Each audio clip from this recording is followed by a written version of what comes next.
Good morning, CLC. Good morning. And now, in this moment, and at this time,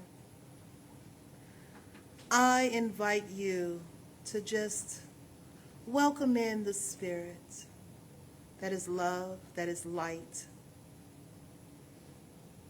If you feel so inclined, go ahead and take a nice deep cleansing breath in, breathing in that love and light. And as you release the breath, allow Spirit to just wash away anything that's no longer needed. Go ahead and take another nice deep cleansing breath in. And as you release the breath, allow your body to just relax in this moment. And allow your mind to be here now. Universal love enfolds me. Universal wisdom inspires me. Universal spirit enlightens me. Universal power encircles me. I am one, and all is well. As we begin this inner healing process, let me invite you to relax in quiet confidence, opening yourself up to the miracle-working higher power. Now symbolize the unity of your thinking and feeling nature by touching your chest with your hand, and let my words act as your own for your own inner healing, acceptance, and receptivity. I acknowledge that there is a power, intelligence, and wisdom greater than my own. I am in the midst of it, and it is in the midst of me, sensitive and receptive to my every thought, word, action, and feeling. I now make this true for myself by saying aloud, I acknowledge. Acknowledging this higher power working through my life, I admit that I am personally responsible for solving my own problems while being guided and assisted by something greater than myself. As I am ready to surrender the conflicts of my ego to the wisdom of this infinite presence, I simply speak these words. I surrender. Knowing that forgiveness is the key to unconditional love and the feeling of heaven, I now unconditionally forgive anyone and everyone who has ever injured me in any way, real or imagined.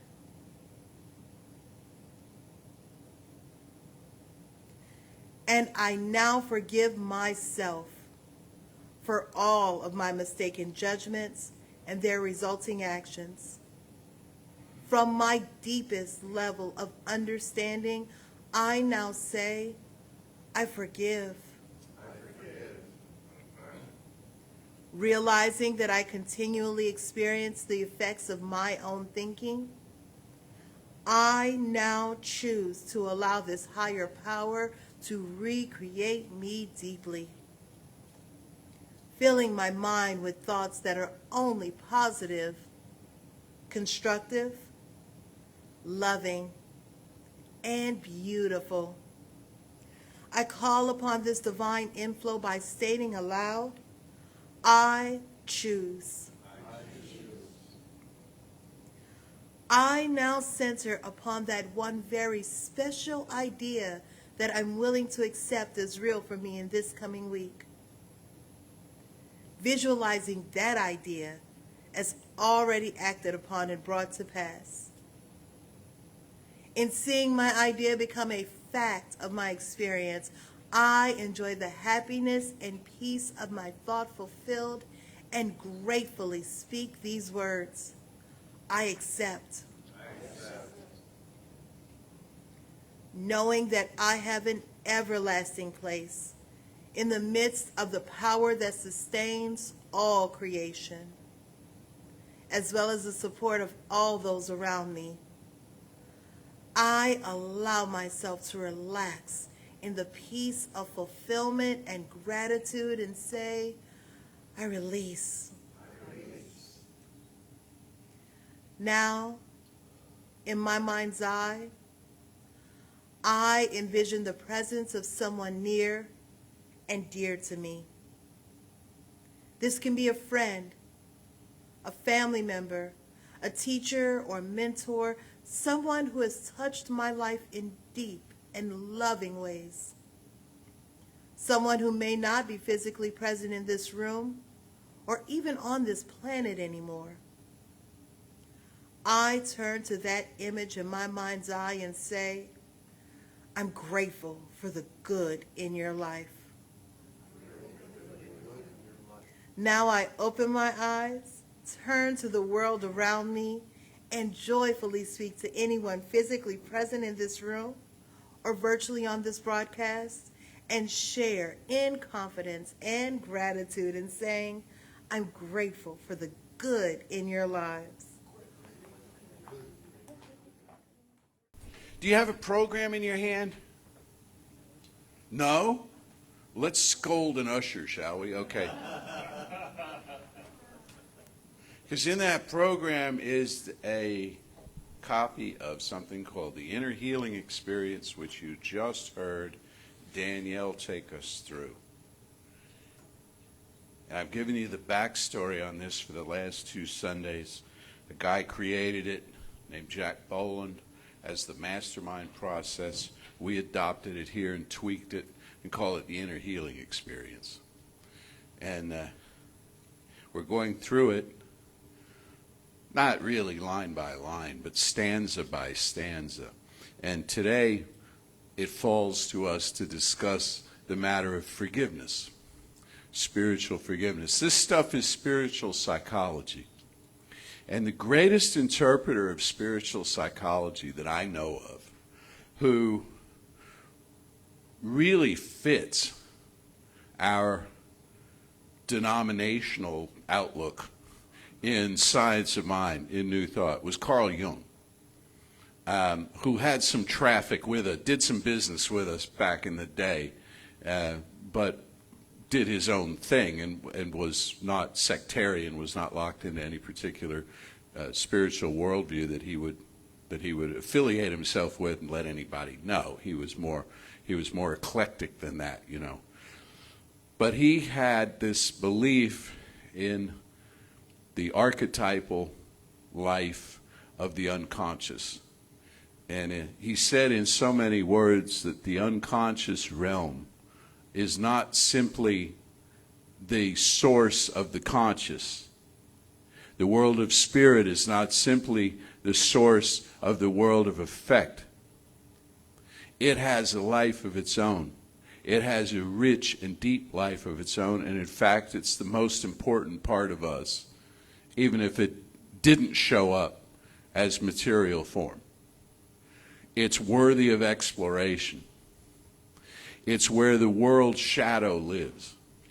It's where all the parts of the self that aren't on deck, that aren't being dealt with and exemplified in daily life, it's where they all reside. And so it's been characterized, it's been cartooned really throughout history as being this dark, thick jungle realm of impenetrable thickness and darkness, and it's you don't go there. You don't go there unless you absolutely positively have to. There was a famous movie that came out, I think, in the 1950s about a woman who had we would say today, a mental challenge, mental illness.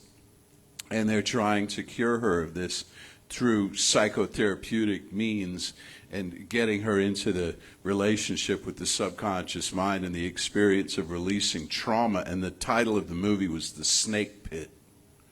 The Snake Pit. So you can see it kind of deterred people from, it's not a happy day at the beach to go into your subconscious mind. Well, yes, it is, actually. And as a student in one of the classes here said one time out of the blue, which is great and should be written enlightening, she says, the subconscious mind is my friend. Subconscious mind is my friend. It's working in my best interests. I can interfere with that. I can interfere with it to the point where I, gum it up so completely it seems like everything goes off the rails. But that really, it's working with me and for me, and I can partner with it. So what we're doing in this inner healing experience, you know what it's not. I mean, as you read through it, it's not a beseeching, and it's not really a prayer. It's a declaration of intention about spiritual psychology. I'm working on my spiritual psychology, we say to ourselves, because spirit is my friend and wants the best for me. But I can gum up the works and take things off the rail by staying stuck in my own issues. And maybe the biggest one of these, or at least it's a category that we're all familiar with, is forgiveness. Is forgiveness. The forgiveness of self and other, and the forgiveness, as it points out in this document, of the real and the imagined. The real and the imagined. There's a lot of imagined stuff that we need to forgive. There's real stuff too. There's harm that's been done to us, or we've been neglected, we've been abandoned, we've had incompletions right and left. But there's a lot of imaginary stuff too. Now let's talk about that a little bit, because the imaginary stuff is not delusional. I'm not talking pink elephants and that kind of thing, of the imaginary stuff. It's our interpretation of things. Jung said, sensation tells us a thing. Our senses tell us a thing. Thought tells us what the thing is. But feeling tells us what the thing is to us. And that's Moneyball right there. What is it to me? What is it to me? What does this mean to me? Two people have a similar experience. One of them just walks right through it, unaffected, seemingly oblivious. The other person has a life-changing moment. What is it to me? It depends on our feeling nature, how comfortable we are with our feeling nature, how close we are to our feeling nature, that we're going to interpret events in a certain way. You heard me say a couple of weeks ago, this silly old chestnut about to one who is good with hammers, every problem is a nail. You've heard that before, okay? Well, to somebody who has a chip on their shoulder, somebody who's had their feelings hurt so much that they really expect that, they walk into every situation tense, wondering what's going to happen. Somebody who's had a lot of shoes drop in their life is constantly waiting for the other one to fall. We set ourselves up for a lot of things. We see, an example I love to use is, you walk in a room and you see a group of people talking in the corner, and they see you come in and they all kind of change how they're, and where do we take that? Well, they're talking about me. They don't like me. I'm not welcome here. I used to feel welcome here, but now this happened, and now I don't feel welcome. See? And all of a sudden, life-changing experience, start making some decisions. Well, I'm never going back there again. I'm never going to be around those people again. Never going to talk to them again, because they hurt my feelings. You know what really happened? You hurt your feelings. It may be in their name, maybe on their behalf, but we hurt our own feelings a whole lot. As we go through life and we say, well, you remind me of somebody, and I didn't like them very much, and it was a long time ago, but you're here and they're not, so, right? Yeah. And all of a sudden we wonder, where did all my friends go?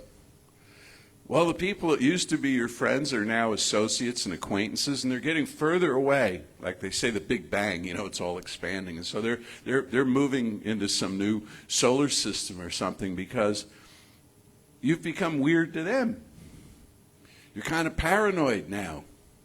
Joni Mitchell had a song about that one time. She said, I forget exactly how it went, but she had a friend who got into mysticism.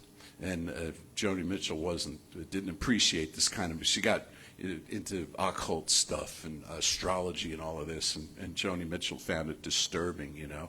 And she says she's run off, Marcy, I think was the name of the song. She's run off all her friends, because she's gotten real kind of grim and otherworldly and so on. Well, you're welcome to get grim and otherworldly. I get grim and otherworldly all the time.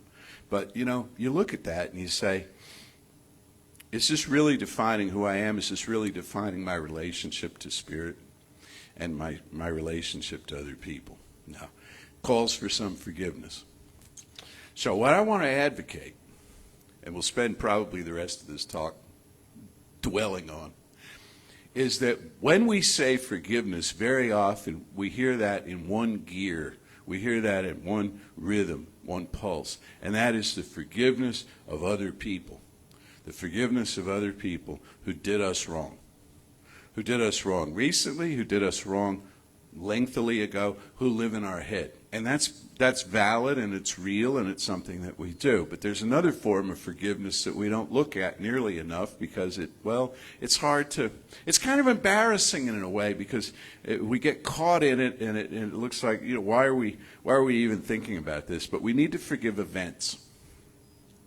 We need to forgive events for which no blame can reasonably be assigned.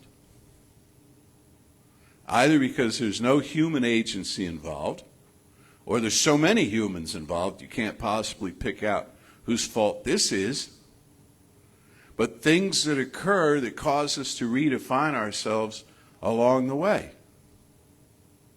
Like, this is why people do family of origin work. Things happened in the home when you were a kid that were not directly about you, were not directly at you, but they happened and they changed things for you. Like, let's say your parents weren't happy and they got a divorce. Or what's sometimes worse, they didn't.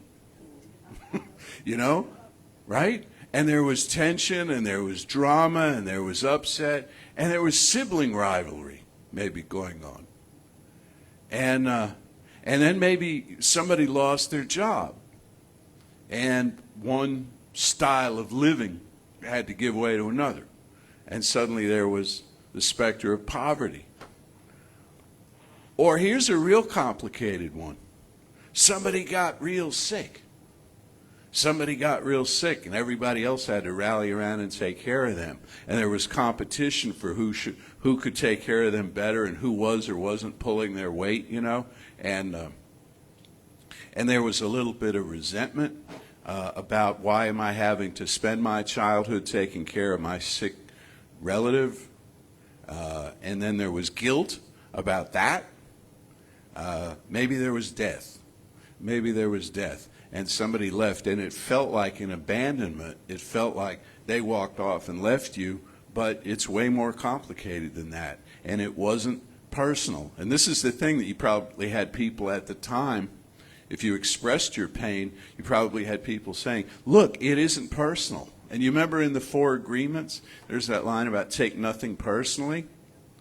And that doesn't just mean, you know, the insult that somebody wings at you today. It means the interpretation that you have of past events. Don't use it. Don't weaponize it. You don't have to. You don't have to hit yourself over the head with this kind of stuff. You just have to put something else in its place. And that's really what forgiveness is, I think, and this is silly wordplay, but it works for me, is you give it, you forgive it. You give it for something else. You say, here, Spirit, and you hand it off, this packet of energy that's self-defeating and negative and shameful. You know, you hand it off and you say, give me some new interpretation of myself. Give me some new interpretation of life. Jung said, behind chaos is cosmos. Isn't that awesome? Behind chaos is cosmos. And this is a conversation that comes up frequently in this work is, well, how can you say that everything is perfect? How can you say that everything is built to work and there's divine order and all this going on? Well, in the short view, there may not be order. in the short view, it may look like everything is completely falling apart. Everything may be falling apart, but it's falling apart so that in the long run it can fall together. So sometimes that's untidy. Sometimes we move gracefully, elegantly, from one self-awareness to another, and sometimes we trip and fall and skin our knee, and it's ugly, and we cry out in pain, and people have to come and pick us up, and so on. But eventually, somehow, things reconcile themselves. Things work together. We learn more about who we are. This I can promise you. I cannot promise you that when you pray that you're going to inherit $1 million, or that that the whole world's going to love you and you'll be famous and important and all that. What I can promise you is you'll know more about yourself. I know that's a tired kind of refrain, but it's all I've got for you is we'll know more about who we are. We'll know more. And forewarned, if you will, is forearmed. That is to say, when I know more about myself, then I know where I'm likely to go off, where I'm likely to fall into the blame game about who's responsible for this, who rained on my parade. There are all kinds of events that I'm thinking of a song we've done up here before. I can't recall exactly who it was that did it. There's a line it was famous at the day, and y'all will know and shout out at me, and it'll be in the thing. But it's like rain on your wedding day, or a free ride when you were going anyway. Yeah, okay, ironic. Thank you. Good. Yeah, right. Just that. Rain. It rains on your wedding day. It did. Wouldn't matter that much unless it was what? An outdoor wedding. And it was. And there's the cake. And someone left a cake out in the rain. And I don't think I can take it because it took so long, right? And the whole thing's, and this cost a fortune to put on this event. And who's to blame for this? Climate change. Something out there, right? We have to find somebody who's responsible for this thing, this outrage. And then we remind ourselves, wait, it isn't personal. Every time it rains on somebody's parade, somebody else is praying for rain. Somebody else says, we're in a drought condition. We need some rain here, The free ride that when you were going anyway, well, that's more of an irritation, really. But you assemble enough irritations together, you can work up a pretty good resentment. You just really can. You string them all together, and it's one thing after another. And that was something sweet little Edna St. Vincent Millay, the poet, said. She said, in life what really grinds you is not one damn thing after another. She said, it's the same damn thing over and over. And so we string these things together, and we come out of our house, and we have this, all right, nobody better mess with me today, Where is all this going? And then we're just like, but I hear this beautiful song, and it brings a tear to my eye, and I wish I could have that, but no, I can't because I've got this other stuff going on. The forgiveness of other people is the most obvious kind of tip of the iceberg experience for what we're doing. But the forgiveness of events, I think, is really important. Just as the thing that grabs the most attention to work on in another respect is resentment. Is resentment of others, resentment of conditions, resentment of circumstances, and so on. And we know this, and we're positioned to do something about it. But there's another one, I think, that is even more toxic to us, and that's regret. And that's regret, because you can't offload that one. See, you can say to yourself, well, so-and-so was doing the best they could, knowing what they knew at the time. And you can actually convince yourself of that, and that's not a bad thing. You can buy it. What you can't buy so easily is that you were doing the best that you could at the time, knowing what you knew. Because you were there, you see. So we don't let ourselves off that hook that easily. So we carry around these regrets, and they tarnish our experience. Well, forgiveness is about forgiving yourself too. In fact, forgive yourself first. Forgive yourself first. Forgive yourself for doing what you did or not doing what you didn't do based on the information that you had at the time, or just go ahead and own it and say, I was scared. Just go ahead and own it and say, I was stupid.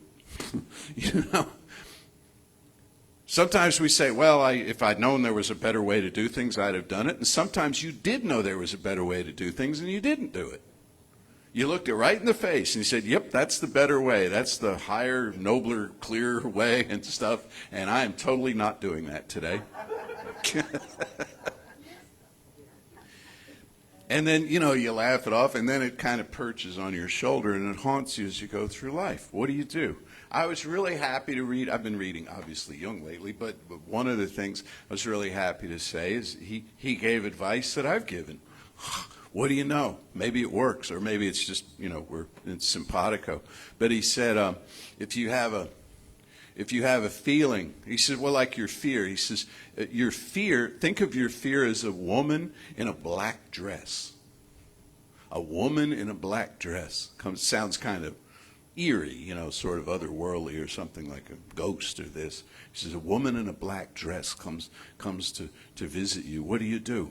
And she's alarming to you. What do? Well, you have manners.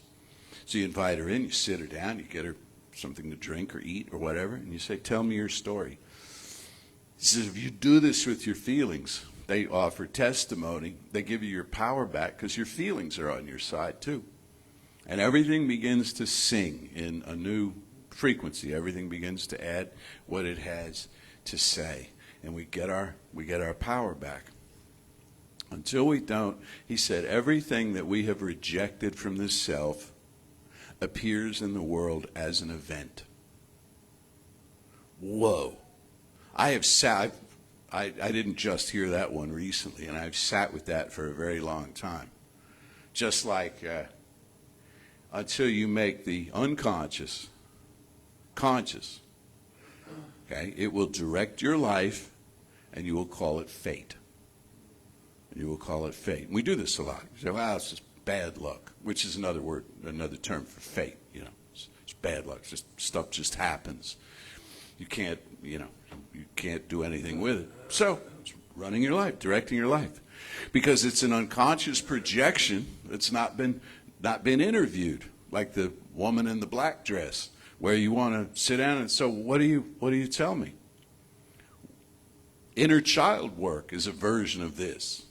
The interpretations that we had on reality earlier on. You interview yourself. You say, so what were you feeling at the time? And you tell your story. And finally, this from Jung. And you look up Jung on your own, and there are lots and lots of stuff. And we're going to have some classes this summer on his work too. But say you make the unconscious conscious, and it offers testimony so that no longer does it have to show up in the world as an event to get your attention. He says that the shame, I think it is, the pain that we carry around with us is largely a function of untold stories. We've not been heard.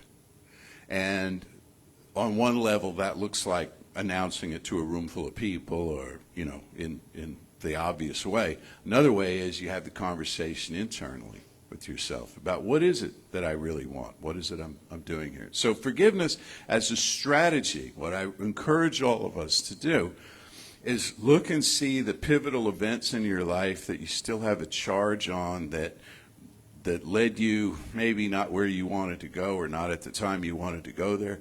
Look at these things and say, now there's a pattern for my life. There's not a divine plan. I'm not sure what Jung believed, but Ernest Holmes didn't believe in divine plans, and frankly, I don't either. Like there's an assignment sheet that we were all given before we came here about how stuff was supposed to work out. But there is very definitely a patterning intelligence, which says that every choice that we make causes us to cross paths with other people who make similar choices, or sometimes directly opposite choices, for the purpose of bringing things together to a central point, bringing extremes together, to manage something more effectively. So we're always making these choices, and we're always developing some kind of some kind of an outcome from this. But to look at the events in your life, to look at the experiences, and by the way, not just in your life, but in the world's life. I come back in times of public turmoil. I come back to a statement by the late, great Terry Cole Whitaker, who passed just recently, where she said, love brings everything unlike itself up to be healed. When you make a commitment to love, when you make a commitment to be in love with life, when you make a commitment to the idea that there's one human family, everything in you that stubs its toe on that presents itself in the world as an event. Until we're ready to internalize it and see that it's part of our process that we're working on. And if it isn't part of your process, you can use the field of vision test that if something isn't about you at all, if you're powerless to make a change at all in some area, you won't even know about it. It will be like the conversation that people were having in the room that you walked in on, and they were all talking about something, and they saw you and kind of hemmed and hawed and dispersed, you know. And you don't know what they were talking about. Of course, if you go find out what they were talking about, very often it had nothing to do with you. It was talking about, which reminds me of a story, the honeymooners. I mix media quite a bit, as you know, on Sundays. The honeymooners. Ralph Cramden and his patient, adoring wife Alice. The two of them were just a hoot, and a lot of it is completely inappropriate for today's viewer, you understand. But they had this one episode, and I was one of these kids. I was telling my wife, I said that when I was a kid, that we had this recurring conversation in the household about every year, sometimes more often than that, a conversation around the dinner table about why we would never own a color TV. Because they're not good. Because up on Broadway in a shop window, there was one. And the picture was terrible. And so people would walk by that and say, well, we're never going to get a color TV. So my entire childhood, we never had a color TV. I never watched a color TV except at friends' houses and stuff. So I watched a lot of honeymooners and jazz like that, which is in black and white. But anyway, back to the story. So Alice is keeping a secret from Ralph. And she's talking to Norton about it. Yeah, right? And Norton's kind of a wackadoodle, you know, Art Carney guy, and she's talking to Trixie, Norton's wife, about it, and she's talking to lots of people about it, but every time Ralph comes in the room or whatever, she's hanging up the phone real quick, or, you know, that kind of thing. And so he gets increasingly suspicious, and he develops this idea in mind that she's running around on him, you know, and so and Jackie Gleason, nobody could carry this off like Jackie Gleason, the way he throws himself around the room, all this emotion, you know, and this. And anyway, so he's a mope. He's a complete mope, and it's coming up his birthday. And he's not looking forward to it because his Alice says, why did I, you know, and he's just all in this drama and all in this stuff. And the whole thing turns out to be about they were all conspiring to go in on getting him a new bowling ball, which she presents to him on his birthday. Here is the new bowling ball, you big schmo. Right? And he's embarrassed and humiliated, and he has this wonderful gesture that he does that I use sometimes of hemne, you know, where he's trying to explain and all of this, you know. And I think this is so indicative of the human condition, so many of us, you know, that we don't know what's going on. If there is a conspiracy, Marilyn Ferguson wrote an amazing book called The Aquarian Conspiracy years ago, and it's been updated since. But if there is a conspiracy going on, it's in your favor. It's in everyone's favor. There's a conspiracy of love, a conspiracy of kindness, a conspiracy of joy. It's occurring. It's mysterious, behind the scenes, and some stuff has to get out of the way of it, just like it has to get out of the way in our personal lives. Where we look at our resentment, we look at our regret, we let it go. Every day, we let it go a little bit more. Doesn't happen all at once any more than when you sit there and I sit there with our hand on our chest and Danielle reads this stuff, that immediately, as Paul said, the scales fall from our eyes, and we're healed of everything. No, it's a journey. It's a process. But we repeat this. We repeat this, and I really encourage you to use this inner healing experience at home. Use it in your daily spiritual work. Use it twice a day. How about that? That's the prescription. We'll call it twice a day. And it's free, and it never needs to be refilled. You got a copy of it now, this prescription. You read it twice a day, sit through it, go through, and watch what happens. The ice will break. Stuff will break loose in your psyche. Stuff that's been impeding your joy. It really will. So more on this next week. And now I just invite you to join me in knowing there is one life, one power, one presence, pure spirit, everywhere, radiant and magnificent, and made this beautiful day. And yes, it is a little chilly out there, but hey, it's winter, So, in August, we will look back fondly. We're bottling a little of it up now for us today. I affirm and know that all of the kingdom of spirit is united in love today.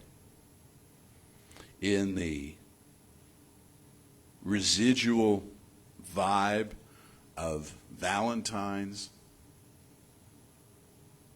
and looking forward to so much that stretches before us.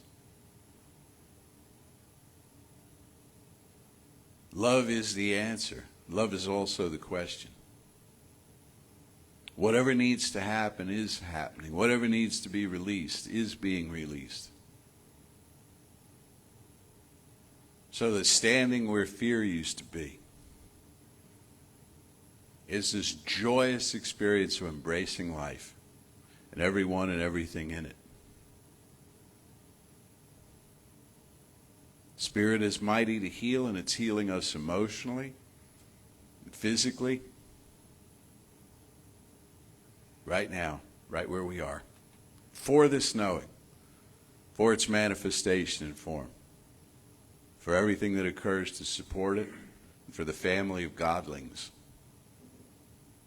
joined in this experience. I am so deeply grateful. I release this word now into the infinite, calling it done, and so it is.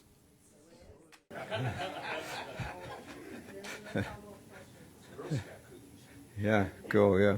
So I see now why, Jesse, you're getting younger every day. Carl Jung. Carl Jung. So I decided to try and do it today without my phone. It's kind of like leaving your thing behind, but anyway, there we are. Every single day of the week we have something going on to help you in your spiritual development, and as part of community, there are readings twice a day, once by Reverend Weiss in the morning and myself in the evening. Midweek, we now have meditation from Danielle. And then we have a book study on Monday, the Third Jesus, book study on Wednesday, Living Without Fear. We have Philosophy Friday. And as I said, our job really is to help the world be a better place. Center for Spiritual Living's motto is a world that works for everyone, and that's what our job is to help it become a better place. So appreciate all of you coming. We appreciate your donations in whatever kind it is. And as we come up to giving time, I just invite you to either physically or mentally take your gift in your hand and say with me, divine love through me blesses and multiplies all the good I am and have, all the good I give and receive. I am prosperous now, and so it is. And then my last responsibility is my favorite responsibility, which is, and I haven't done it. I just realized it's probably been 3 or 4 weeks since I've actually done the closing treatment. There's been a lot of things going on, but I was thinking about, so when Jesse was talking about, rain on your wedding day, and he was kind of cracking up, because it did rain on my wedding day. And my wedding was an outdoor wedding. So we were sitting in the front row responding to him, and he's just cracking up. But it's one of those things that it was a good thing that it rained on my wedding day. Because we got married in October here. And you know what October's like here, right? It can be really bloody hot. And so we got married at the Texas Renaissance Festival. And it was nice and cool in the morning, and there was kind of an almost light mist, but not enough to make everything wet, just during the wedding. And it made the light for the photographer, because I didn't have a photographer. I had a photojournalist. Okay? My uncle, who's also my godfather, is a photojournalist, and he's the one who did the pictures for my wedding, which is why they're so interesting. And I mean that in a good way. I mean that in a good way. They're really, he's just like, y'all get together. There was none of this, tilt your head a little bit more, a little bit, no. He was like, y'all squeeze together. So the light was great during the wedding, and then the sun came out long enough for us to take some nice pictures afterwards. And then about 2 o'clock in the afternoon, after he and my grandparents had put the camera equipment away and gone back to the hotel, the sky opened up and poured.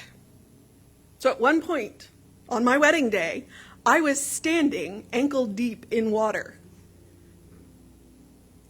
But it was a fantastic day, and it was memorable.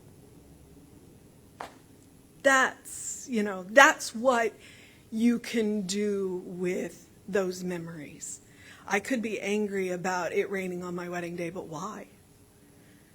It made for some really amazing, fantastic memories that we wouldn't have had otherwise if we had had it was never going to be a traditional wedding. But. So, on that note, I'm going to invite you into that sacred space. I'm going to invite you to take a deep breath, really fill up with oxygen. Let that diaphragm go down. Let your belly expand out. As you release the breath, relax.